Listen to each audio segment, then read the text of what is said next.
നമസ്കാരം. Kannur university 4 year degree പ്രോഗ്രാമിന്റെ ഭാഗമായി 1ാം വർഷ വിദ്യാർത്ഥികൾക്ക് 2ാം സെമസ്റ്ററിൽ പഠിക്കാനുള്ള മൈനർ കോഴ്സാണ്, മലയാളം കോഴ്സാണ് പ്രവാസവും സാഹിത്യവും എന്നത്. അതിലെ 4ാമത്തെ മൊഡ്യൂളാണ് പ്രവാസം അനുഭവ ആഖ്യാനങ്ങൾ എന്നത്. ഇതിൽ നമുക്ക് പഠിക്കാനുള്ളതാണ് സോണിയ റഫീഖിന്റെ അളവുകൾ അതിർത്തികൾ എന്ന പാഠഭാഗം. അതിനെക്കുറിച്ചാണ് നമ്മൾ ഇന്ന് ചർച്ച ചെയ്യുന്നത്. ഈ ക്ലാസ്സിലേക്ക് സ്വാഗതം. ഇവിടെ നമ്മൾ പ്രധാനമായിട്ടും കാണുന്നത് പ്രവാസിയാകാൻ വേണ്ടിയിട്ട് ആഗ്രഹിക്കാതിരുന്നിട്ടും പ്രവാസി ആകേണ്ടി വന്ന ഒരു സ്ത്രീയുടെ ജീവിതം ആവിഷ്കരിക്കുകയാണ് ഇവിടെ ഈ പാഠഭാഗത്ത് ചെയ്തത്. അതായത് ഒരു ഗൾഫുകാരന്റെ വിവാഹാലോചന വേണ്ടെന്ന് വെക്കുന്ന ഒരു പെൺകുട്ടി പിന്നീട് നാട്ടിൽ തന്നെ ഉദ്യോഗമുള്ള ഒരാളെ വിവാഹം കഴിക്കുകയാണ്. പക്ഷെ ജീവിത സാഹചര്യം അയാളെ ഒരു പ്രവാസിയാക്കി മാറ്റുകയും അയാളുടെ ജോലി സ്ഥലമായിട്ട് ദുബായിലേക്ക് ഈ സ്ത്രീയും ഇവരുടെ മകൻ റൈഹാനും എത്തിച്ചേരുകയും ചെയ്യാണ്. പിന്നീട് അവര് അനുഭവിക്കുന്ന അവിടുത്തെ ബുദ്ധിമുട്ടുകളൊക്കെ ഇതിൽ വിവരിക്കുന്നുണ്ട്. കുറച്ച് നാളുകൾക്ക് ശേഷം ഈ സ്ത്രീക്ക് നാട്ടില് അവൾ മുൻപ് അപേക്ഷിച്ചത് സർക്കാർ ജോലി ശരിയാകുന്നു. അങ്ങനെ അവള് നാട്ടിലേക്ക് വരുന്നു. പിന്നീട് ലോങ് ലീവ് എടുത്ത് ദുബായിലെ പ്രവാസിയായിട്ട് തീരുകയും ചെയ്യുന്ന കാര്യങ്ങളാണ് ഈ പാഠഭാഗത്ത് വിവരിക്കുകയും ചെയ്തത്. ഈ പാഠഭാഗത്തെ കുറിച്ച് നമുക്ക് കുറച്ചുകൂടെ വിശദമായിട്ട് കാണാം. പാഠഭാഗം ആരംഭിക്കുന്നതിന് ഈ സ്ത്രീ ദുബായില് ബുർജ് ഖലീഫയുടെ മുകളിൽ നിന്നുകൊണ്ട് 10-12 വർഷം മുമ്പുള്ള തൻ്റെ ജീവിതത്തിലെ വിവാഹത്തിന്റെ ആ ഒരു സമയത്തെ ആ കാര്യങ്ങളൊക്കെ ഓർത്തെടുക്കുകയാണ്. അന്നേരം ഗൾഫുകാരന്റെ ഒരു വിവാഹാലോചന വരുന്നുണ്ട്. അപ്പൊ അത് വേണ്ടാന്ന്, ഗൾഫ് വർജന വിപ്ലവം സൃഷ്ടിച്ച ഒരു പെൺകുട്ടിയായിരുന്നു അവൾ എന്ന് ഇവിടെ പറഞ്ഞു വെക്കുകയാണ്. അതായത് സുന്ദരമായിട്ടുള്ള ഈ ഗൾഫ് ജീവിതത്തെ തിരസ്കരിച്ച് അത് വേണ്ട എന്ന് അവൾ ഉറച്ച് പറയുകയും ചെയ്തു.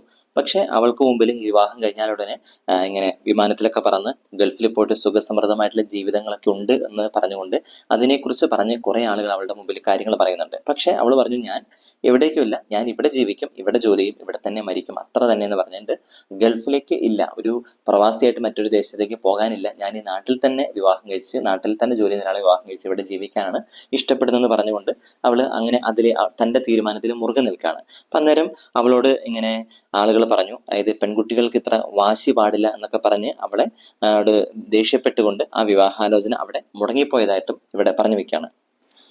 അങ്ങനെ ഇവള് തന്റെ തീരുമാനത്തിൽ ഉറച്ചു നിൽക്കുകയാണ്. ഇങ്ങനെ പ്രവാസിയെ തിരസ്കരിച്ച ഇവളെ നാട്ടില് ജോലിയുള്ള ഒരു വരനെ തന്നെ കൂട്ടിച്ചേർത്തുകൊണ്ട് വിവാഹം കഴിപ്പിക്കാൻ വേണ്ടിയിട്ട് വീട്ടുകാരങ്ങനെ തീരുമാനിക്കുകയാണ്.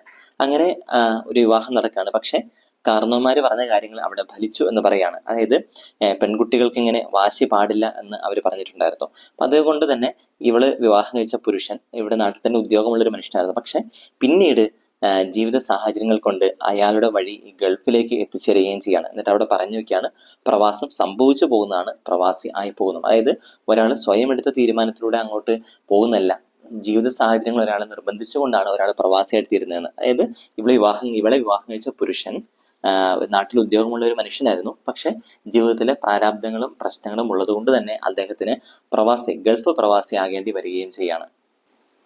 അങ്ങനെ അവര് ദുബായിലേക്ക് പോവാണ്. സ്ത്രീയുടെ ഭർത്താവ് അവിടെയുണ്ട്, സ്ത്രീയുടെ മകനായ റൈഹാനും. അങ്ങനെ അവര് ദുബായിലെ എയർപോർട്ടിലേക്ക് എത്തുകയാണ്. അപ്പൊ എയർപോർട്ടിൽ എത്തുമ്പോൾ കാഴ്ചകളെ കുറിച്ചൊക്കെ പറയുന്നുണ്ട്. അതായത് വിവിധ രാജ്യത്തിന്റെ 100ഓളം രാജ്യങ്ങളുടെ ഫ്ലൈറ്റുകൾ ആ വിമാനത്താവളത്തിലുണ്ട്. കാരണം അത്രത്തോളം രാജ്യങ്ങളിൽ നിന്ന് ആളുകൾ അവിടേക്ക് ജോലി ചെയ്യാൻ വേണ്ടിയിട്ട് അവിടെ വരുന്നുണ്ട്. പിന്നെ അതുപോലെ തന്നെ വിവിധ രാജ്യങ്ങളുടെ നിറങ്ങള്, രുചികള്, സംസ്കാരം ഒക്കെ വിതറിയിട്ട ഒരു ഇടമാണ് ഈ ഗൾഫ്, ദുബായ് എന്നുള്ള കാര്യം കൂടെ ഇവിടെ ഓർത്തെടുക്കുകയും ചെയ്യാണ്. അങ്ങനെ വിമാനത്താവളത്തിൽ ഇറങ്ങി അങ്ങനെ അവർ താമസിക്കുന്ന ഫ്ലാറ്റിലേക്കുള്ള ആദ്യ കാൽവയ്പ് തന്നെ തേങ്ങലോട് കൂടിയുള്ള ഒരു പിൻവലിയിലൂടെ ആയിരുന്നു എന്ന് ഇവളിവിടെ എഴുതി വെക്കാണ്. കാരണം അവിടേക്ക് കയറുന്ന സമയത്ത് ഇവരുടെ മകൻ റൈഹാൻ പറഞ്ഞു, ഇത് വീടല്ല, നമുക്ക് നമ്മുടെ വീട്ടിൽ പോകാം എന്ന് ആ 2 വയസ്സുള്ള ആ കുട്ടി പറയുകയാണ്. അപ്പോൾ ആ കുട്ടിയുടെ മനസ്സിൽ വീട് എന്ന് പറയുമ്പോൾ ഇങ്ങനെ ഒരു ഫ്ലാറ്റ്, ഒതുങ്ങിക്കൂടിയ കുറച്ച് മുറികൾ മാത്രമുള്ള, വേറെ പുറലോകം കാണാത്ത ഒരു ലോകമായിരുന്നില്ല ആ റൈഹാനെ സംബന്ധിച്ചിടത്തോളം വീട് എന്ന് പറയുന്നത്. അതായത് വീട്ടില് നാട്ടിൽ അപ്പൂപ്പനും അമ്മൂമ്മയും അമ്മാവനും ഒക്കെ ഉള്ള ഒരിടം, അതുപോലെ തന്നെ ആ വീട്ടില് ഊണ്, ഉറക്കം, പാചകം, കൊച്ചു കൊച്ചു വർത്തമാനങ്ങളൊക്കെ ഇതൊക്കെ പല മുറികളിൽ ഉള്ള ഒരു സ്ഥലം. പിന്നെ അതുപോലെ തന്നെ വൈകുന്നേരങ്ങളിൽ സൈക്കിൾ ചവിട്ടാനുള്ള മുറ്റം, ഇതൊന്നും അവിടെ കാണാനില്ല. അപ്പൊ അതുകൊണ്ട് തന്നെ ഇതൊരു വീട് അല്ല എന്ന് ആ കുട്ടിക്ക് തോന്നുകയാണ്. കുട്ടി പറയാണ്, എനിക്ക് ഇത് എൻ്റെ വീടല്ല, നമുക്ക് നമ്മളുടെ വീട്ടിലേക്ക് പോകാം എന്ന് പറഞ്ഞ് വാശി പിടിച്ച് കരയാൻ വേണ്ടി തുടങ്ങി. പക്ഷെ 2 ദിവസങ്ങൾ കൊണ്ട് തന്നെ ഏകദേശം ഈ ശീലങ്ങളൊക്കെ, ഈ പുത്തൻ ശീലങ്ങളും ഈ പുതിയ കാഴ്ചകളും ഒക്കെ കാട്ടി ആ കുഞ്ഞിനെ പ്രലോഭിപ്പിച്ച് അവര് ഈ കുഞ്ഞിനെ വാണിജ്യവൽക്കരിച്ചെടുത്തു എന്നിവിടെ എഴുതി വെക്കാണ്. വാണിജ്യവൽക്കരിച്ചെടുത്തു എന്ന് പറയുമ്പോൾ അതിൽ തന്നെ ഒരു രാഷ്ട്രീയമുണ്ട്. അതായത് ആ കുഞ്ഞിനെ ഒരു പുതിയൊരു പ്രവാസിയാക്കി മാറ്റുക എന്നുള്ള ഒരു തന്ത്രത്തിലേക്ക് അവര് കൊണ്ടുവരികയും ചെയ്തു. അതായത് ആ കുഞ്ഞ് വീട് എന്നുള്ള അതുവരെ നിലനിന്നിരുന്ന ഒരു സങ്കല്പത്തെ മനസ്സിൽ നിന്ന് മാറ്റി വീട് എന്നൊരു പുതിയ സങ്കല്പം ആ കുഞ്ഞിന്റെ മനസ്സിലേക്ക് സൃഷ്ടിച്ചു കൊടുക്കുകയും ചെയ്യാണ്. അപ്പൊ അതിനുശേഷം ഇവള് ജോലിക്ക് പ്രവേശിക്കുന്ന ആദ്യത്തെ ദിവസത്തെക്കുറിച്ച് ഇവിടെ പറയാണ്. ഈ സ്ത്രീ ജോലിക്ക് ആദ്യമായിട്ട് പ്രവേശിക്കുന്ന ആദ്യത്തെ ദിവസം തന്നെ ഇവരുടെ കുഞ്ഞിന് റൈഹാന് ഭയങ്കരമായിട്ടുള്ള പനിയും ശ്വാസം മുട്ടും ഛർദിയൊക്കെ വരികയാണ്. അപ്പൊ അതുകൊണ്ട് തന്നെ എങ്ങനെ ഈ കുഞ്ഞിനെ ബേബി സിറ്റിംഗിൽ ഇരുത്തിയിട്ട് ജോലിക്ക് പോകുമെന്ന് നമ്മൾ ചിന്തിക്കുകയാണ്. ബേബി സിറ്റിംഗ് എന്ന് പറയുന്നത് ഇങ്ങനെ ജോലിക്ക് പോകുന്ന പാരന്റ്സ് പകല് അവരുടെ കുട്ടികളെ നോക്കാൻ ഏൽപ്പിക്കുന്ന സ്ഥലമാണ്. അപ്പൊ അങ്ങനെ അതിനെക്കുറിച്ച് ഓർത്ത് വിഷമിക്കാണ്. കാരണം തന്റെ കുഞ്ഞിന് പനി, ഛർദി, ശ്വാസം മുട്ടൊക്കെയാണ്. അപ്പൊ അതുകൊണ്ട് ഒന്നും വിശ്വസിച്ച് ഏൽപ്പിച്ച് പോകാൻ വേണ്ടി പറ്റില്ല. അതുകൊണ്ട് തന്നെ ഇക്ക അന്നത്തേക്ക് ലീവ് എടുക്കുകയാണ്. ഇവളുടെ ഹസ്ബൻഡ് അന്നത്തേക്ക് തന്നെ ലീവ് എടുക്കുകയാണ്. അങ്ങനെ കുഞ്ഞിനെ അവിടെ ഹസ്ബൻഡിന്റെ അടുക്കൽ ഏൽപ്പിച്ചിട്ട് അവിടെ ജോലിക്ക് വന്നു. പക്ഷെ പിറ്റേ ദിവസവും ഇതേ അവസ്ഥ തന്നെ. കുഞ്ഞിന് പനിയുണ്ട്, ഛർദിയുണ്ട്, ശ്വാസം മുട്ടലുണ്ട്. അപ്പൊ അതുകൊണ്ട് തന്നെ അവള് മരുന്നും ടിഫിനും ഒരു ഉടുപ്പും ഒക്കെ ഉള്ളൊരു ബാഗ് റൈഹാന്റെ കൂടെ കൊണ്ടുപോയിട്ട് ബേബി സിറ്റിംഗിൽ ഏൽപ്പിച്ചിട്ട് തിരിഞ്ഞു നടക്കുകയാണ്. അപ്പൊ പിന്തിരിഞ്ഞ് നോക്കാതെ തന്നെ അവള് മുന്നോട്ട് നടക്കുകയാണ്. അപ്പൊ ആ സമയത്ത് അവൾക്ക് മനസ്സിലാകുന്നുണ്ട് ആ കുഞ്ഞിന്റെ കണ്ണ് നിറയുന്നുണ്ടാകും. കാരണം അവിടെ ഒറ്റയ്ക്ക് വിട്ടിട്ട് പോകുന്ന സമയത്ത് ആ കുഞ്ഞ് ഒത്തിരി അധികമായിട്ട് വിഷമിച്ചിട്ടുണ്ടാകും എന്നുള്ള കാര്യം കൊണ്ട് അവള് മനസ്സിൽ ചിന്തിച്ചുകൊണ്ട് വിങ്ങി പൊട്ടിക്കൊണ്ട് തന്റെ ജോലി സ്ഥലത്തേക്ക് പോവാണ്. അപ്പൊ ആ സമയത്ത് ഇവള് ചിന്തിക്കുന്നുണ്ട്. അതായത് ഓരോ ദിവസവും ഇവിടെയുള്ള ബേബി സിറ്റിങ്ങിലുള്ള കുട്ടികൾക്ക് 12 മണിക്കൂർ പ്രവാസമാണ്. കാരണം അവര് അവരുടെ പാരന്റ്സിന്റെ അടുക്കൽ നിന്ന് മാറി ഒറ്റപ്പെട്ടൊരു ജീവിതം ആണ് അവിടെയുള്ളത്. അത് രാത്രിയാകുമ്പോൾ ഇവരുടെ പാരന്റ്സിന്റെ കൂടെ ആകാം. പക്ഷെ പകല് രാവിലെ 7 മണി മുതൽ വൈകിട്ട് 7 മണി വരെ ഇവിടെ റൈഹാനും ഒരു പ്രവാസം അനുഭവിക്കുകയാണ്. 12 മണിക്കൂറിന്റെ ഒരു പ്രവാസം. അതായത് റൈഹാന്റെ പാരന്റ്സ് ഇങ്ങനെ ജോലിക്ക് വേണ്ടി പോകുന്ന സമയത്ത് ബേബി സിറ്റിങ്ങിൽ അവൻ ഒറ്റപ്പെട്ട് ജീവിക്കുമ്പോൾ അത് ആ കുഞ്ഞ് അനുഭവിക്കുന്ന ഒരു പ്രവാസമാണെന്ന് കൂടെ ഇവിടെ എഴുതി ചേർക്കാണ്. റൈഹാൻ വളരെ മിടുമിടുക്കനായിട്ടുള്ള ഒരു കുട്ടിയായിരുന്നു. കാരണം എല്ലാവരോടും ഒത്തിരി വർത്താനം പറയുന്ന, എല്ലാവരോടും കൂട്ടുകൂടുന്ന ഒരു നല്ല മിടുക്കനായിട്ടുള്ള ഒരു കുട്ടിയായിരുന്നു റൈഹാൻ. പക്ഷെ ഇവിടെ ഈ ദുബായിലെത്തി ബേബി സിറ്റിങ്ങിൽ ആ കൊച്ചിനെ കൊണ്ടുവന്ന് വിടാൻ വേണ്ടി തുടങ്ങിയപ്പോൾ മുതൽ ആ കുട്ടി ഒരു കൂട്ടുകാരുടെ കൂടെ കൂട്ടുകൂടിയില്ല, കളിച്ചില്ല, കളിപ്പാട്ടങ്ങളൊന്നും തിരിഞ്ഞു നോക്കിയില്ല, അവിടെയുള്ള ആയമാരോട് മിണ്ടിയില്ല, ഉച്ചയ്ക്ക് കുട്ടികൾ ഉറക്കുന്ന സമയത്ത് അവൻ ഉറങ്ങിയില്ല, അതുപോലെ തന്നെ ഭക്ഷണം കഴിച്ചില്ല. ഇത് എല്ലാ സദാസമയവും ആ കുഞ്ഞ് കരഞ്ഞുകൊണ്ടേയിരുന്നു. അങ്ങനെ കരഞ്ഞു കരഞ്ഞ് കണ്ണും നെഞ്ചും കലങ്ങി ആ കുഞ്ഞ് കരയാണ്. അത്രയ്ക്കും വിഷമിച്ച്. കാരണം തന്റെ ഉമ്മയും ഉപ്പയും അടുത്തില്ലാത്തത് കൊണ്ട് തന്നെ ആ കുട്ടി ഒത്തിരി ഇതുമായിട്ട് വിഷമിച്ച് കരഞ്ഞാണ് അവിടെ ഓരോ ദിവസവും മുന്നോട്ട് കൊണ്ടുപോയിക്കൊണ്ടിരുന്നത്. കുഞ്ഞിനെ ഇവിടെ ബേബി സിറ്റിങ്ങിൽ വിട്ടിട്ട് ഓഫീസിലേക്ക് പോയി കഴിഞ്ഞാലും അവളെ സംബന്ധിച്ചിടത്തോളം വൈകുന്നേരം വരെ ഉമ്മച്ചി എന്നുള്ള ആ കുഞ്ഞിന്റെ നിലവിളി മനസ്സിൽ ഇങ്ങനെ ഒരു പാട പോലെ പതിഞ്ഞു കിടക്കുകയാണ്. അപ്പൊ ആ ഒരു നിലവിളിയെ കുറിച്ച് ഓർത്ത് വിങ്ങി പൊട്ടിക്കൊണ്ടാണ് അവൾ ഓഫീസിൽ വൈകുന്നേരം വരെ ജോലി ചെയ്യുകയും ചെയ്തിരുന്നത്. അപ്പൊ ഇങ്ങനെ വൈകുന്നേരം ഈ മോനെ വിളിക്കാൻ വേണ്ടി, റൈഹാനെ വിളിക്കാൻ വേണ്ടി അവള് എത്തുന്ന സമയത്ത് അവനെ എടുത്ത് നെഞ്ചോട് ചേർക്കുന്ന സമയത്ത് ഇവളെക്കാളും ഇരട്ടി വേഗത്തിൽ ആ കുഞ്ഞിന്റെ നെഞ്ച് ഇങ്ങനെ മിടിക്കുന്നത് അവൾക്ക് അറിയാൻ വേണ്ടി കഴിഞ്ഞിരുന്നു. അപ്പൊ ഇങ്ങനെ ഏകദേശം ഒരു 1.5 മാസം ഇങ്ങനെ വിട്ടുമാറാത്ത പനിയും ചുമയും ശ്വാസം മുട്ടലൊക്കെ ആ കുഞ്ഞിനെ ഒത്തിരിയുമായിട്ട് അലട്ടി. അങ്ങനെ അവസാനം അവശനായിട്ട് ആ കുട്ടിയെ കാഷ്വാലിറ്റിയിൽ ഡ്രിപ്പിട്ട് കിടത്തുകയാണ്. അപ്പൊ ആ സമയത്ത് ഡ്രിപ്പിട്ട് കിടത്തുമ്പോൾ പോലും ആ കുഞ്ഞിന്റെ റൈഹാന്റെ അമ്മയായ സ്ത്രീക്ക് ഇവൾക്ക് ആ കുഞ്ഞിന്റെ അടുക്കിലേക്ക് ഒന്ന് ഓടിയെത്താൻ വേണ്ടിയിട്ട് പറ്റുന്നില്ല. ആ സമയത്തും ഇവൾക്ക് ഓഫീസിൽ പോകേണ്ടി വരികയാണ്. ഒരു പ്രവാസി ആയിട്ടുള്ള സ്ത്രീ അനുഭവിക്കുന്ന, അതായത് എത്രയും വേദനാജനകമായിട്ടൊരു അവസ്ഥയാണ് നമ്മളിവിടെ കാണുന്നത്. കാരണം സ്വന്തം കുഞ്ഞ് ആശുപത്രിയിൽ ഇങ്ങനെ രോഗിയായിട്ട് കിടക്കുമ്പോഴും ആ കുഞ്ഞ് 2 വയസ്സുള്ള കുഞ്ഞിന്റെ അടുക്കലേക്ക് എത്താൻ വേണ്ടി പറ്റാതെ വിഷമിക്കുന്ന പ്രവാസിയായിട്ടുള്ള ഒരു അമ്മയുടെ ജീവിതമാണ് നമ്മളിവിടെ കാണുന്നത്. അപ്പൊ അങ്ങനെ പിന്നീട് ഒരു ദിവസം ഈ ബേബി സിറ്റിങ്ങിൽ നിന്ന് വൈകുന്നേരം ഈ റൈഹാനെ എടുത്തുകൊണ്ടുവരാൻ വേണ്ടി ഇവിടെ ചെല്ലുമ്പം ഇങ്ങനെ എടുത്ത് ബേബി സിറ്റിങ്ങിൽ നിന്ന് റൈഹാനെ എടുത്തിട്ട് ആ റൈഹാന്റെ മുഖത്തോട് ഈ സ്ത്രീ മുഖം ചേർത്ത് വെക്കുന്ന സമയത്ത് ഇവളുടെ കണ്ണിൽ നിന്ന് വീണ കണ്ണുനീരിന്റെ ചൂട് അവൻ അറിയുകയാണ്. അപ്പൊ അന്നേരം അവൻ പെട്ടെന്ന് തന്നെ കരയല്ലേ കരയല്ലേ എന്ന് പറഞ്ഞ് അവളുടെ അടുക്കൽ കെഞ്ചുകയാണ്. കരയല്ലേ ഉമ്മ എന്ന് പറഞ്ഞിട്ട് കെഞ്ചുകയാണ്. അങ്ങനെ ആ കുഞ്ഞ് തന്റെ അമ്മയെ ആശ്വസിപ്പിക്കുകയാണ്. തന്റെ പുറം കൈ കൊണ്ട്, റൈഹാൻ തന്റെ പുറം കൈ കൊണ്ട് തന്റെ അമ്മയുടെ കണ്ണുനീര് തുടച്ചിട്ട് കരയില്ലേ എന്ന് പറയാണ്. അന്ന് രാത്രി അവൻ ഉറങ്ങുമ്പോൾ ആ ഉറക്കത്തിൽ തിരിഞ്ഞു മറിഞ്ഞു കിടക്കുമ്പോൾ അവന്റെ ആ ചെറിയ പനിയുടെ ചൂടില് അവന്റെ ചുണ്ടുകൾ പതിയെ മന്ത്രിച്ചുകൊണ്ടിരുന്നു. കരയില്ലേ കരയില്ലേ എന്ന് മന്ത്രിക്കുന്നുണ്ടായിരുന്നു. അപ്പോൾ അവള് ചിന്തിക്കുകയാണ്, ഞാന് എത്ര വിവേകമില്ലാത്തവളാണ്, എന്റെ കണ്ണുനീർ കാട്ടി ഞാൻ എന്തിനെന്റെ കുട്ടിയെ വേദനിപ്പിച്ചു എന്ന് അവൾ ചിന്തിക്കുകയാണ്. പിറ്റേ ദിവസം മുതൽ റൈഹാൻ ബേബി സിറ്റിങ്ങിൽ സന്തോഷത്തോടുകൂടെ പോകാൻ തുടങ്ങി, സന്തോഷത്തോടെ ഇറങ്ങി വരാൻ തുടങ്ങി. എന്നിട്ട് അന്നേരം ആയമാരൊക്കെ പറയും ഇന്ന് മിടുക്കന, കരഞ്ഞില്ല എന്നൊക്കെ പറയും. പക്ഷെ അങ്ങനെ പറയുമ്പോഴും ആ കുഞ്ഞ് ചെയ്തിരുന്നത് തന്റെ അമ്മയ്ക്ക് വേണ്ടിയിട്ടാണ് അവൻ കരയാതിരുന്നത്. അവന്റെ ഉള്ളിൽ ഒത്തിരി അധികമായിട്ട് നിലനിന്നുണ്ടായിരുന്നു. ഒറ്റപ്പെടലിന്റെ വേദന അവൻ അനുഭവിക്കുന്നുണ്ടായിരുന്നു എന്ന് ഇവൾക്ക് മനസ്സിലാകുകയും ചെയ്യാണ്. ആ കുഞ്ഞ് ശരിക്കും തൻ്റെ ഉമ്മ തൻ്റെ അമ്മ വേദനിക്കാതിരിക്കാൻ വേണ്ടിയിട്ട് ഒരു അഭിനയിക്കുന്ന രീതിയിലാണ് ആ കുഞ്ഞ് പെരുമാറിയത്. അപ്പൊ ഇവിടെ ഒരു പ്രധാനപ്പെട്ട ഒരു വരി കൂടി ചേർക്കുന്നുണ്ട്. അതായത് ഓരോ പ്രവാസിയും ഇതുപോലെ മറ്റുള്ളവന്റെ സന്തോഷം ലക്ഷ്യം വെച്ച് അഭിനയിക്കുക തന്നെയാണെന്ന്. നമുക്കറിയാം, പ്രവാസികളായിട്ട് പോകുന്ന ആളുകളൊക്കെ സ്വന്തം കുടുംബത്തിന് വേണ്ടിയിട്ട് അവിടെ സന്തോഷമാണ്, സുഖമാണെന്ന് പറഞ്ഞ് അഭിനയിക്കുകയാണെന്നുള്ള ഒരു കാര്യം കൂടി ഈ വരികളിലൂടെ ഇവിടെ വെളിപ്പെടുത്തി തരികയും ചെയ്യുന്നുണ്ട്. അവസാനം ഇവള് തീരുമാനിക്കുകയാണ്, അതായത് ജോലി ഉപേക്ഷിച്ചിട്ട് കുഞ്ഞിനെ നോക്കാൻ വേണ്ടിയിട്ട് ഒരു വീട്ടമ്മയായിട്ട് മാറാൻ വേണ്ടിയിട്ട് ഇവള് തീരുമാനിക്കുകയാണ്. പക്ഷെ ഈ കാര്യത്തെ ഇവൾ ഒഴികെ, ഈ സ്ത്രീ ഒഴികെ ബാക്കിയുള്ളവർക്ക് ആർക്കും അംഗീകരിക്കാൻ പറ്റാത്തൊരു വസ്തുതയായിരുന്നു. ബാക്കിയുള്ളവരൊക്കെ പറഞ്ഞു, എന്തിനാണ് ഇങ്ങനെ ജോലി ഉപേക്ഷിച്ചിട്ട് കുഞ്ഞിനെ നോക്കുന്നത്, അത് ഒരു ന്യായമായ കാര്യമല്ല എന്ന് പറഞ്ഞിട്ട് ഇങ്ങനെ ബാക്കിയുള്ളവർ ആരും അതിനെ അംഗീകരിച്ചില്ല. അവസാനം ഈ റൈഹാന്റെ പനി ന്യൂമോണിയയിൽ കലാശിച്ചപ്പം നാട്ടിലേക്ക് പോകാൻ വേണ്ടിയിട്ട്, അതായത് അവിടുത്തെ ചികിത്സാ രീതി അത്രയ്ക്ക് നല്ല അല്ലാത്തതുകൊണ്ട് നാട്ടിലേക്ക് പോകാൻ വേണ്ടി അവർ തീരുമാനിക്കുകയും ചെയ്യാണ്. അപ്പൊ ഇങ്ങനെ ഈ ഒരു സാഹചര്യങ്ങളിൽ ഈ കുഞ്ഞ് രാത്രികളിൽ ഉറങ്ങാതെ ഇരുന്ന് TV കാണുന്ന ഒരു പതിവാണ്. എല്ലാ ദിവസവും തന്നെ രാത്രി ഉറങ്ങാതെ ഇരുന്ന് TV കാണും. അപ്പൊ എത്ര വഴക്ക് പറഞ്ഞാലും റൈഹാൻ ഉറങ്ങാൻ വേണ്ടി കൂട്ടാക്കിയില്ല. ഈ തീരെ താല്പര്യമില്ലാത്ത ബ്ലാക്ക് ആൻഡ് വൈറ്റ് സിനിമകളും മറ്റും ഈ TV-യിൽ കാണുന്നത് തന്നെ. രാത്രിയിൽ ഉറക്കം വരുമ്പോൾ ഇങ്ങനെ കണ്ണ് വലിച്ചു വെച്ച് ഇങ്ങനെ ഉറങ്ങാതെ എങ്ങനെ പിടിച്ചിരിക്കുമായിരുന്നു. അപ്പൊ ഇതിനെക്കുറിച്ച് ഇവിടെ പറയുന്നത്, അതായത് ഉറങ്ങാതിരുന്നാൽ നേരം വെളുക്കില്ല, പകലാവില്ല, ബേബി സിറ്റിങ്ങിൽ പോകേണ്ടി വരില്ല, സൂര്യനെ മര്യാദ പഠിപ്പിക്കാൻ അവൻ ഉറക്കം വിടിഞ്ഞു. അതായത് ബേബി സിറ്റിങ്ങിൽ ഒറ്റയ്ക്ക് പോയിരിക്കുക എന്ന് പറഞ്ഞാൽ അവന് അത്രയ്ക്ക് ബുദ്ധിമുട്ടുള്ളൊരു കാര്യമാണ്. അപ്പൊ അതുകൊണ്ട് തന്നെ ഉറങ്ങാതിരുന്നു കഴിഞ്ഞാൽ ഒരുപക്ഷെ നേരം വെളുക്കില്ലല്ലോ, അപ്പം ബേബി സിറ്റിങ്ങിൽ പോകണ്ടല്ലോ എന്നുള്ള കുഞ്ഞു മനസ്സിലെ ചിന്തകൾ കൊണ്ടാണ് അവൻ അങ്ങനെ രാത്രി ഉറങ്ങാതെ അവിടെ ഇരിക്കുകയും ചെയ്തത്. അങ്ങനെയുള്ള ഒരു ദിവസം രാത്രി അവൻ പറഞ്ഞു, ഉമ്മച്ചി ഞാൻ നാട്ടിൽ പൊക്കോളാം, എനിക്ക് ഉപ്പാടെ ഉമ്മുമ്മാടെ അടുത്ത് നിന്നാൽ മതി എന്ന് പറയുകയും ചെയ്യാണ്. അവൻ അങ്ങനെ തൻ്റെ ഉമ്മയുടെ അവസ്ഥ മനസ്സിലാക്കിയിട്ട് അങ്ങനെ പറയുകയും ചെയ്യാണ്. അതിനെക്കുറിച്ച് ഇവിടെ ഇങ്ങനെയാണ് പറയുന്നത്, എനിക്ക് ഉദ്യോഗസ്ഥയെ തുടരാൻ അവൻ എനിക്ക് ചെയ്തു തന്ന ചെറിയ വലിയ ഒരു ത്യാഗം എന്നത്. അതായത് തൻ്റെ ഉമ്മയുടെ നിസ്സഹായാവസ്ഥയും കൂടെ കണ്ടുകൊണ്ടാണ് ആ കുഞ്ഞങ്ങനെ പറഞ്ഞത്, ഞാൻ നാട്ടിലേക്ക് പൊക്കോളാം എന്ന് പറയാണ്. അപ്പൊ അങ്ങനെ തൻ്റെ കുഞ്ഞിനെ റൈഹാനെ വീട്ടിലേക്ക് കൊണ്ടുവരാൻ വേണ്ടി പോവാണ്. അതായത് ഒരു ദിവസം ജോലി കഴിഞ്ഞ് വൈകുന്നേരം ജോലി കഴിഞ്ഞ് രാത്രിയിലെ ഫ്ലൈറ്റിന് റൈഹാനെ നാട്ടിലേക്ക് കൊണ്ടുവന്നു. പിറ്റേന്ന് വെളുപ്പിനുള്ള ഫ്ലൈറ്റിൽ തന്നെ തിരികെ എത്തി ഓഫീസിലേക്ക് പോവുകയും ചെയ്യുകയാണ്. അപ്പൊ അങ്ങനെ വന്നപ്പോഴത്തേക്കും റൈഹാനെ കൊണ്ടുപോയി വിട്ട് വന്നപ്പോഴത്തേക്കും ഇവളുടെ ജീവിതത്തിൽ വലിയൊരു വിരഹം അനുഭവിക്കുകയാണ്. കാരണം തൻ്റെ കുഞ്ഞ് അടുത്തില്ല. ആ വിരഹം എന്ന വലിയൊരു വേദനയോടുകൂടെ തന്നെ അവൾ ആ വിരഹത്തെ നേരിടുകയും ചെയ്യാണ്. ഈ റൈഹാനും നാട്ടിലെത്തി ഒരു 10 ദിവസത്തോളം റൈഹാൻ ആശുപത്രിയിലായിരുന്നു. അപ്പൊ അങ്ങനെ അങ്ങോട്ട് ഇടയ്ക്ക് വിളിക്കുമ്പോൾ അവൻ സംസാരിക്കും. പക്ഷെ സംസാരിച്ചു കഴിഞ്ഞു കഴിഞ്ഞാൽ കുറച്ചു നേരത്തേക്ക് വലിയൊരു മൂകതയായിരിക്കും. കാരണം തൻ്റെ അമ്മയും അച്ഛനൊന്നും അടുത്തില്ലാത്തതിന്റെ ഒരു വേദന ആ കുഞ്ഞ് ആ ഒരു മൂകതയിൽ കാണിക്കുകയും ചെയ്യുന്നുണ്ടായിരുന്നു. പക്ഷെ എങ്കിലും റൈഹാൻ നാട്ടിലുള്ള ജീവിതം ഒത്തിരിയധികമായിട്ട് ആസ്വദിച്ചിരുന്നു. കാരണം വീട് എന്നുള്ള ഒരു സങ്കല്പം ആ കുഞ്ഞിന്റെ മനസ്സിൽ ചെറുപ്പത്തേ ഉള്ള ഒരു സങ്കല്പം അനുഭവിക്കാൻ വേണ്ടിയിട്ട് നാട്ടിൽ അവന് കഴിയുകയും ചെയ്തിരുന്നു. കുറച്ച് കഴിഞ്ഞപ്പോഴത്തേക്കും ഇവൾക്ക് മനസ്സിലാകാണ്, ഇങ്ങനെ ഇത്തരം, അതായത് മക്കളെ പിരിഞ്ഞിരിക്കേണ്ടി വരുന്ന ഒരു പ്രവാസിയായിട്ടുള്ള ഒരു സ്ത്രീയുടെ അവസ്ഥ എന്ന് പറയുന്നത് ഇത് തൻ്റെ മാത്രം അനുഭവമല്ല, ഇത്തരം സാഹചര്യങ്ങളോട് കടന്നു പോകുന്ന അമ്മമാരിൽ ഒറ്റപ്പെട്ടവളല്ല ഞാൻ.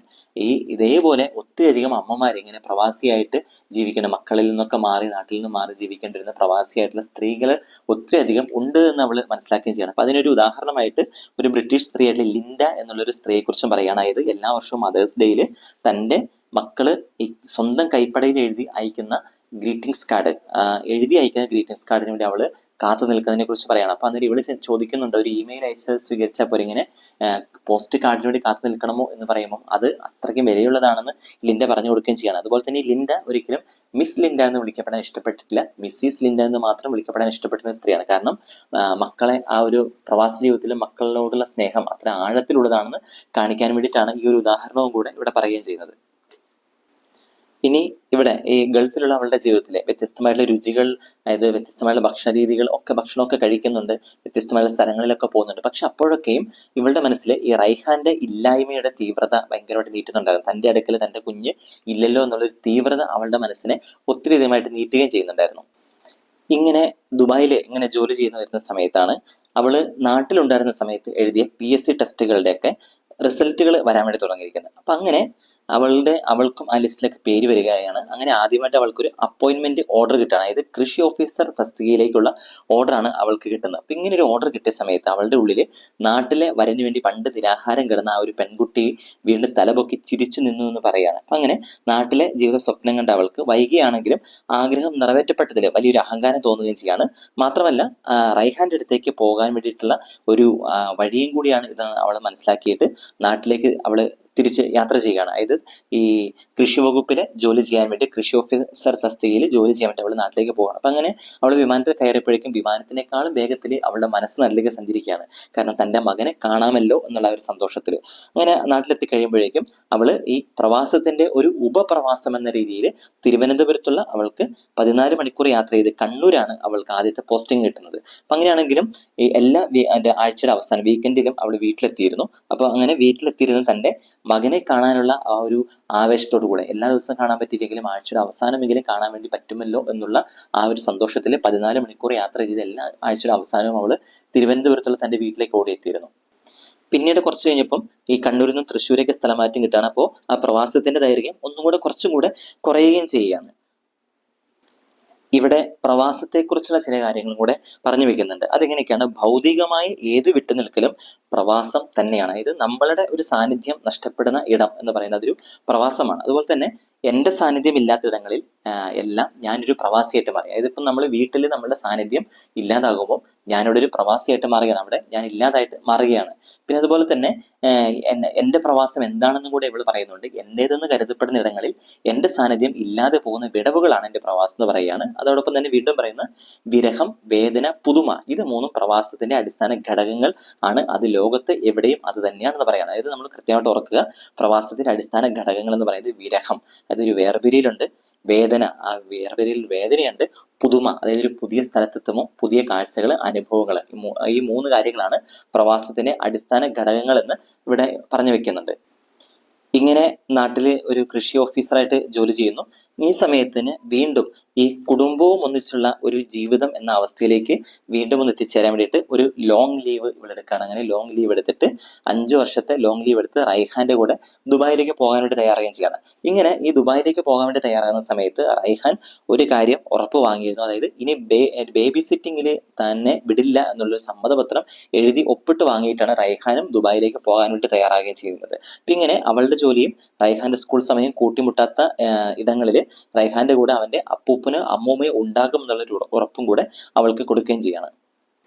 ഇനി ഇവിടെ വേറൊരു കാര്യം കൂടെ പറഞ്ഞു വെക്കുന്നുണ്ട്. അതായത് ലോകത്തെ എല്ലാ രാജ്യങ്ങളെയും സംബന്ധിക്കുന്ന ഓരോ രാജ്യങ്ങളെ സംബന്ധിക്കുന്ന ഓരോ പ്രശ്നവും അത് ഗൾഫ് പ്രവാസിയെ കൂടെ ബാധിക്കുന്ന പ്രശ്നമാണെന്ന് പറയാണ്. കാരണം നമുക്കറിയാം, ഗൾഫില് 1-2 രാജ്യക്കാരല്ല, ലോകത്തിലെ വിവിധ രാജ്യങ്ങളിൽ നിന്നുള്ള ആളുകൾ അവിടെ ജോലിക്ക് വേണ്ടി വന്നിട്ടുണ്ട്. അതുകൊണ്ട് തന്നെ ഇവിടെ പറയുന്നുണ്ട്, സിറിയയിലെ യുദ്ധവും പാലസ്തീന്റെ വിലാപവും ഗാസയുടെ വിളികളും ഈജിപ്തിന്റെ ആഭ്യന്തര കലാപവും ഇന്തോനേഷ്യയുടെ പ്രളയവും ഫിലിപ്പീൻസിലെ സുനാമിയും റഷ്യ ഉക്രൈൻ ക്രൈസിസും എന്നിങ്ങനെ ലോകത്തെ ബാധിക്കുന്ന എല്ലാത്തരം പ്രതിസന്ധിയും ഗൾഫ് പ്രവാസി തന്റെ കൂടെ പ്രതിസന്ധിയായിട്ട് തിരിച്ചറിയുകയും ചെയ്യുന്നുണ്ടെന്ന് ഇവിടെ പറയാണ്. അതുപോലെ തന്നെ വിവിധ രാജ്യങ്ങളുടെ പ്രതിനിധികളായിട്ട് തങ്ങൾക്ക് ചുറ്റും കാണുന്ന സമൂഹത്തിന്റെ സാമൂഹിക രാഷ്ട്രീയ പ്രശ്നങ്ങൾ ഈ ഗൾഫ് പ്രവാസിയെ നേരിട്ട് ബാധിക്കുന്നില്ലെങ്കിൽ കൂടെ ഗൾഫ് പ്രവാസിയെ ബന്ധിപ്പിക്കുന്ന ഒരു വിഷയമായിട്ട് ഉൾക്കൊള്ളുന്നതാണ് ഗൾഫ് പ്രവാസിയുടെ മാത്രം പ്രത്യേകത എന്നും കൂടെ ഇവിടെ പറയണം. അതായത് ലോകത്തിലെ ഏത് കോണുകളിൽ ഉണ്ടാകുന്ന പ്രശ്നവും അത് ഗൾഫിലുള്ള പ്രവാസിയെ കൂടെ ബാധിക്കുന്നതാണ്. കാരണം ഇപ്പം ഗൾഫിലുള്ള ഒരാളുടെ കൂടെ ചിലപ്പോൾ ഇന്തോനേഷ്യക്കാരുണ്ടാകാം, പാകിസ്ഥാനിലുള്ള ആളുണ്ടാകാം, ചൈനയിലുള്ള ആളുണ്ടാകാം,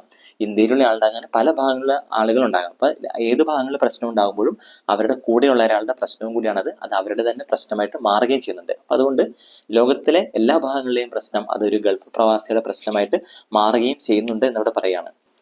ഇനി ഈ പ്രവാസത്തിന്റെ അതിരുകളെ കുറിച്ച് കൂടെ പറയുന്നുണ്ട്. അതായത് നമ്മൾ തന്നെ നിശ്ചയിക്കുന്ന അതിരുകളാണ് നമ്മളുടെ പ്രവാസം എന്ന് പറയാണ്. അതായത് നമ്മുടെ വീടിന്റെ അതിർത്തിക്കപ്പുറം കാണുന്ന പറമ്പ് അന്യമായിട്ടുള്ളൊരിടം, മറ്റൊരാളുടെ ഇടമാണ്, അപ്പൊ നമുക്ക് പ്രവാസമാണ്. അതുപോലെ തന്നെ നമ്മുടെ രാജ്യത്തിന്റെ അതിരുകളും അതിർത്തികളും ശേഷം അതിനപ്പുറത്തുള്ള 1 ഇഞ്ച് തരി മണ്ണും നമുക്ക് പ്രവാസമാണ്. കാരണം അത് വേറൊരു രാജ്യമാണ് എന്ന് പറഞ്ഞുകൊണ്ട് ഓരോ പ്രവാസത്തിന്റെയും അതിരുകൾ എത്രത്തോളമാണെന്നും കൂടെ ഇവിടെ പറയാണ്. ഇവള് ഈ പ്രവാസത്തിൽ നേരിടേണ്ടി വന്ന മറ്റൊരു പ്രശ്നവും കൂടെ ഈ പാഠഭാഗത്തിന്റെ അവസാനം രേഖപ്പെടുത്തിക്കൊണ്ടാണ് ഇത് അവസാനിക്കുകയും ചെയ്യുന്നത്. അതായത് 2 തവണ അടുത്തടുത്ത് നേരിടേണ്ടി വന്ന ഒരു അബോർഷൻ ഇവള് ജീവിതത്തിൽ തകർത്ത് കളഞ്ഞ ഒരു വലിയൊരു പ്രശ്നമാണ്. അതായത് അത് വലിയൊരു ആരോഗ്യ പ്രശ്നങ്ങൾ, പ്രവാസത്തിന്റെ മറ്റൊരു പുതിയ മുറി കൂടെ അവളുടെ മുന്നിൽ തുറന്നിട്ടു എന്ന് പറയുകയാണ്. അതായത് 2 തവണയും ജനിതക വൈകല്യങ്ങളോട് കൂടിയ കുഞ്ഞുങ്ങളെ ഗർഭം ധരിക്കേണ്ടി വന്നു. അതുകൊണ്ട് തന്നെ ഏകദേശം 4 മാസം നീണ്ടു നിൽക്കുന്ന ടെസ്റ്റുകളൊക്കെ നടത്തിയിട്ട് 2 പ്രാവശ്യവും അവൾക്ക് അബോർഷൻ നടത്തേണ്ടി വന്നു. അപ്പൊ അവിടുത്തെ നിയമം, അതായത് ഗൾഫിലെ നിയമം അതിന് അനുവദിക്കാത്തത് കൊണ്ട് തന്നെ റിസ്ക് എടുത്ത് ആ ശാരീരികാവസ്ഥയിൽ നാട്ടിലേക്ക് പറക്കേണ്ടി വന്നു. അങ്ങനെ നാട്ടിൽ വന്ന് അബോർഷൻ നടത്തിയിട്ട് അങ്ങനെ തിരികെ പോകേണ്ടി വന്നു. അപ്പൊ ഈ സമയത്ത് അവൾ ചിന്തിക്കുന്നുണ്ട്, എന്തുകൊണ്ടാണ് എനിക്ക് ഇങ്ങനെ വൈകല്യമുള്ള 2 കുട്ടികളെ ഗർഭം ധരിക്കേണ്ടി വന്നതെന്ന് ചിന്തിക്കുകയാണ്. അപ്പൊ അതിന് ഡോക്ടർമാര് അതിന് കൊടുത്ത ഒരു ഉത്തരവെന്ന് പറയുന്നത് പ്രായാധിക ആധിക്യമാണ്. അതായത് ഈ പ്രവാസം അവളുടെ ജീവിത പ്രായത്തെ മുഴുവൻ വിഴുങ്ങിക്കളഞ്ഞു എന്ന് അവൾ മനസ്സിലാക്കുകയും ചെയ്യാണ്. അപ്പൊ ഇങ്ങനെ 33ാമത്തെ വയസ്സിലാണ് ഇവള് ഗർഭിണിയായത്. അങ്ങനെ അബോർഷൻ നടത്തേണ്ടി വരുന്നത്. കാരണം ഇങ്ങനെ ഈ പ്രവാസിയായിട്ട് ഗൾഫിൽ നിന്നും നാട്ടിലും അങ്ങനെ അവർ രണ്ടുപേരും അകന്നു കഴിയുന്ന സമയത്ത് വർഷങ്ങൾ നഷ്ടപ്പെട്ടു പോയത് ഇവരറിയുന്നില്ല. വർഷങ്ങൾ പെട്ടെന്ന് പെട്ടെന്ന് കടന്നുപോയി. ഇവള് പിന്നീട് ഗർഭിണിയായപ്പോഴേക്കും ഇവളുടെ ഗർഭപാത്രം പഴക്കം ചെന്നൊരു പിച്ചള പാത്രമായി എന്ന് രീതിയിൽ ആവുകയും ചെയ്യാണ്. അപ്പൊ അങ്ങനെ ആണ് ഇവൾക്ക് പ്രായം കൂടിയത് കൊണ്ട് ആരോഗ്യമുള്ള കുഞ്ഞിനെ ലഭിക്കാതെ വരികയും ചെയ്യാണ്. അപ്പൊ ഇങ്ങനെ ഇത് ഓരോ പ്രവാസികളുടെയും ജീവിതത്തിൽ സംഭവിക്കുന്നതാണ്. അവര് മറ്റുള്ളവർക്ക് വേണ്ടി അധ്വാനിച്ച് അവരുടെ ജീവിതത്തിന്റെ ആയുസ് കടന്നു പോകുന്നത് അവര് അറിയുന്നില്ല എന്നുള്ള കാര്യം കൂടെ ഈ പാഠത്തിന്റെ അവസാനം രേഖപ്പെടുത്തുകയും ചെയ്യാണ്. ഇത്രയുമാണ് ഈ പാഠഭാഗത്ത് പറയുന്നത്. അതായത് ഒരു പെൺ പ്രവാസത്തെ കുറിച്ച്, ഒരു പ്രവാസത്തിലെ സ്ത്രീ അനുഭവിക്കുന്ന മകനെ പിരിഞ്ഞ് ഉള്ള ജീവിതം, അതുപോലെ തന്നെ അവളുടെ സ്വപ്നങ്ങൾ പലതും ബലി കഴിക്കേണ്ടി വരുന്നതിനെ കുറിച്ച്, അതുപോലെ തന്നെ അവളുടെ വയസ്സ് അറിയാതെ കടന്നു പോവുകയും അങ്ങനെ ആ രീതിയിൽ അവൾ അനുഭവിക്കേണ്ടി വരുന്ന പ്രശ്നങ്ങളെ കുറിച്ച്, മറ്റുള്ളവരുടെ നിർബന്ധത്തിന് വഴങ്ങി പ്രവാസിയാകേണ്ടി വരുന്ന പ്രശ്നങ്ങളെ കുറിച്ച്, ഇതെല്ലാം ഈ പാഠഭാഗത്ത് കൃത്യമായിട്ട് അവതരിപ്പിക്കുകയും ചെയ്യുന്നുണ്ട്. പാഠഭാഗം നന്നായിട്ട് വായിക്കുക, അതുപോലെ ക്ലാസ് നന്നായിട്ട് കേൾക്കുകയും ചെയ്യുക. എല്ലാവിധ ആശംസകളും നേരുന്നു. നന്ദി, നമസ്കാരം.